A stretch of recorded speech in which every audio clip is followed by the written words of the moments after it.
Sweeper ডেকেছি, তারা বলছে শাবল এবং বোরকা টোকা ওই সেফটি ট্যাঙ্কের ভিতর ফালায় রেখে গেছে। এটা আমরা প্রাথমিকভাবে নিশ্চিত হয়েছি। ডিবি জানায় চুরির ঘটনায় সরাসরি ৩ জন অংশ নেন। তাদের মধ্যে শাহিন ও সুমন দড়ি বেয়ে ভবনের ভেতরে ঢোকেন। অপরজন নুরুদ্দিন নিচে মোটরসাইকেল নিয়ে অপেক্ষায় ছিল। পালিয়ে যাওয়ার পর চুরি করা স্বর্ণালংকার হয় ভাগাভাগি। এই রশি দিয়ে তারা এই উঠে গ্রিল কেটে তারপরে মার্কেটের ভিতরে ঢুকছে।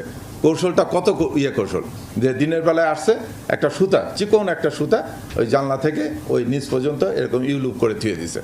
রাতে এসে ওই নিচ থেকে ওই সুতার সঙ্গে রশি বেঁধে টেনে রশিটা তো উপরে উঠে গেছে, যখন তখন দুই মাথায় রশির গেটো দিয়ে এই রশি দিয়ে তারা উপরে উঠে এসে গ্রিল গেটের ভিতরে ঢুকছে। শাহিনকে গ্রেপ্তার করা গেলেও সুমন পলাতক। এই জুটি 2021 সালে কাকরাইলের কর্ণফুলী গার্ডেন সিটির স্বর্ণের দোকানে বোরকা পরে চুরি করেছিল। জেল থেকে ছাড়া পেয়ে আবারও একই পন্থায় চুরি করে তারা।